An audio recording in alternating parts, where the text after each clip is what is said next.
이게 특히 단어를 선택하는데 어떻게 해야 될까? 이게 물론 우리 교회는 뭐 다 연령층들이 청소년이 있는 것도 아니고 그래서 그런데도 아주 힘들었어요. 왜냐하면 이 간음하지 말라라는 이게 어떤 성에 관한 얘기잖아요. 근데 이거를 어떻게 단어를 어떻게 써야 될까를 막 이 설교 준비를 하면서 제가 여지까지 10계명을 1계명서부터 지금 7계명까지 하는데 제일 어려웠던 사실은요 오늘날 한국교회 강단에서 이것을 언급을 피하고 있습니다. 사실은 많은 문제를 가지고 있음에도 여러분 뭐 누구라고 말할 수는 없지만 자막을 좀 지어주시고요. 우리나라에서 정말 대통령 후보감으로 여겨졌던 아주 유능한 정치인이 이 성의 문제로 하루아침에 나락으로 떨어졌잖아요.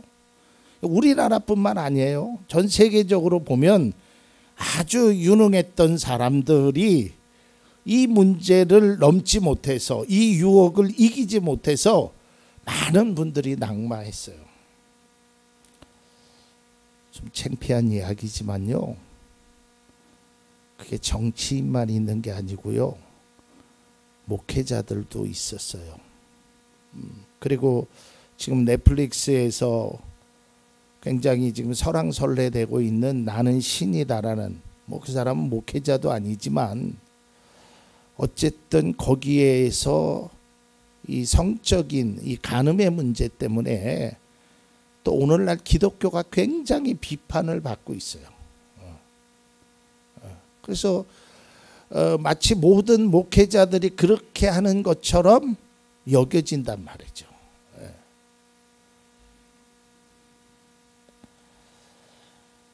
사실 이 문제는 우리 신앙생활 속에서 영적으로 많은 영향력을 미치고 있습니다.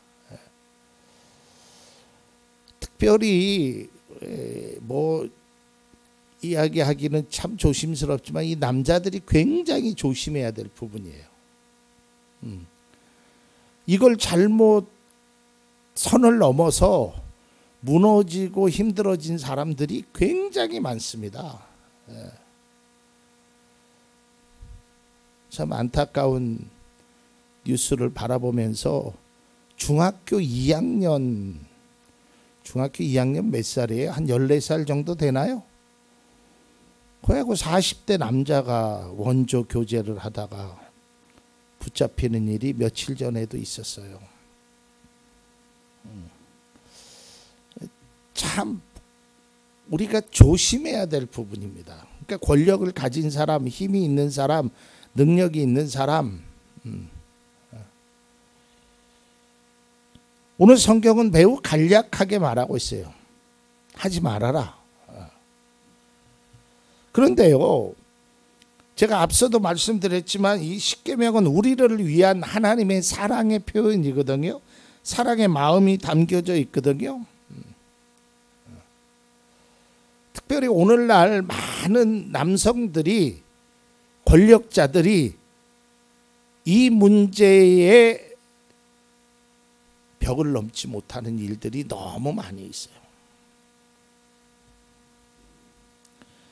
사실 이 성이라는 것은요, 하나님 창조 사역의 한 부분입니다. 하나님이 성을 만들어 주셨어요. 그리고 이 성을 통해서 번식할 수 있단 말이죠. 그죠? 예. 그러니까 이 성은 사실은 아름다운 거예요. 그리고 하나님의 선물입니다. 그런데 이게 이제 죄라라는 게 틈을 타서 우리의 마음을 유혹하고 흔들어진다라는 거죠.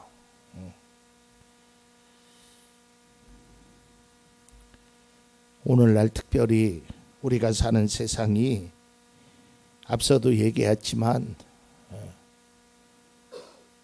그 중학교 2학년이면 아주 애기 아니겠어요? 애기?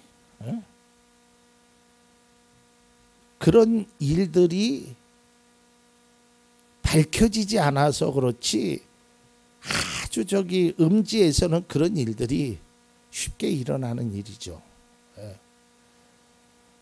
돈으로 성을 사기도 하고 권력으로 못된 짓도 하기도 하고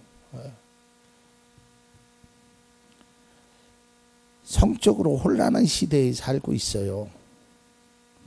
TV도 그렇고 영화도 그렇고 인터넷 보고 성을 자극하는 일들이 얼마나 많이 있습니까?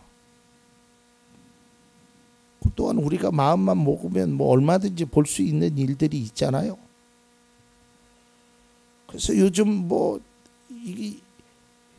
유혹하는 일들이 너무 많이 일어난단 말이에요. 자꾸 강조해서 죄송하지만 정말 남자들 조심해야 돼요. 이것 때문에 무너진 사람이 수도 없이 많다니까요. 그런데 오늘날 더 큰 문제가 뭐냐면 이 성에 대해서 되게 관대하다라는 거예요. 뭐 그럴 수 있지 뭐. 쥐들끼리 좋아하니까 그럴 수 있지.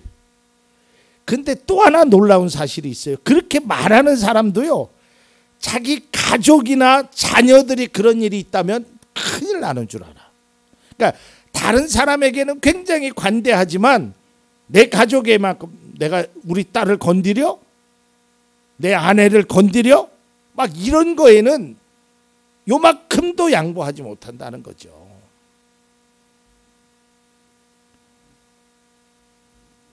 여러분, 우리가 잘 알다시피 헌법재판소에서요, 우리나라 이 간통이 죄가 아닙니다. 여러분 아시죠? 그게 2018년도인가? 뭐 어쨌든 그게 위헌이라고 나왔어요. 그런데 뭐 법에서 뭐라고 하던 사람이 뭐라고 하던 뭐 상황 논리가 어떻게 됐든지 간에 성경은 명확하게 말하고 있다라는 거예요. 그리고 오늘날 많은 그리스도인들이 나름 오해하고 있는 부분이 요한복음 8장에 나오는 그 간음한 여인에 대한 예수님의 말씀이에요. 자, 율법학자와 바리새파 사람들이 이제 이 여자를 끌고 와서 예수님 앞에 이렇게 말합니다. 이것은 예수님을 좀 시험하고자, 예수님을 위기에 빠지고 하고자 그렇게 하는 것이죠. 요한복음 8장 5절, 모세는 율법에 이런 여자들을 돌로 쳐 죽이라고 우리에게 명령하였습니다. 그런데 선생님은 뭐라고 하시겠습니까? 이렇게 얘기하죠. 그러니까 예수님이 뭐라 그래요? 죄 없는 사람이 돌로 쳐라 그래. 이제 다 돌아간 거 아니겠어요? 그러니까 이걸 가지고 그리스도인들이 두 가지로 얘기하는 거예요. 봐, 예수님도 죄 없다고 하지 않았느냐? 그리고 누가 이런 이야기를 할 수 있느냐? 제가 서두에도 말씀드렸지만 이 말씀을 준비하는데 굉장히 힘들었어요. 제 자신도. 하지만 이 말씀을 통해서 예수님이 말하는 것은 그 여인을 죄에 대한 용서를 하셨지 죄가 없다고 말씀하시진 않았거든요. 그 죄를 안 지었다라고 말씀한 것이 아니거든요. 우리가 이 세상을 살면서 참 세상에 유혹이 많지요. 젊은 사람도 그렇고 나이 든 사람도 그렇고 능력이 있는 사람도 그렇고 능력이 없는 사람도 그렇고 특별히 오늘날 이런 성의 문화가 너무 발달되다 보니까 뭐 사방에서 공격적으로 들어오지요. 때로는 몸도 뺏기고 마음도 뺏기는, 예수님은 마음만 먹어도 그것이 옳지 않다라고 말씀하지 않았습니까? 사실 우리가 특별히 남자들이 지키기 참 어려운 계명이 이 7계명입니다. 그러나 지켜야 합니다. 왜냐하면 하나님의 말씀이기 때문입니다. 그것을 위해서 세상의 유혹이 그런 어떤 것들이 있어도 우리가 그런 것을 견디어낼 수 있어야 합니다. 세상의 풍조가 아무리 변하고 성의 문화가 아무리 혼란한다 하더라도 믿음의 사람은 하나님의 말씀을 들어야 합니다. 그리고 그 말씀에 순종해야 합니다. 그것이 그리스도인의 삶의 태도이며 마땅한 삶의 모습이 되는 것입니다. 우리가 세상을 살면서 조심해야 될 것이 많이 있습니다. 차도 조심해야 되고 또 건강도 조심해야 되고 외부 환경도 조심해야 되지만 이 성의 유혹을 이겨낼 수 있는 그러한 조심성, 그러한 단호함이 우리에게 필요한 시대에 살고 있습니다. 이 계명을 통해서 우리가 진정으로 무엇을 지키고 우리의 마음이 세상 속에 빼앗기지. 제가 7계명, 6계명, 7계명, 8계명 이 세 계명 속에 이제 다음에 결론을 말씀드리겠지만 이러한 것들이 욕심 때문에 그래요. 우리의 마음을 빼앗기면 안 돼요. 물질의 마음을 빼앗기고 상황의 마음을 빼앗기고 뭐 이러한 것들에 자꾸 마음을. 그래서 성경은 말하죠. 무릇 내 마음을 지키라. 우리가 마음을 지켜야 합니다. 다시 한번 혹독하지만 제가 남자이기 때문에 말씀드린 겁니다. 남자들은 더더욱 조심해야 합니다. 그것이 바로 나를 위함이라는 것을 다시 한번 깨닫기 바랍니다.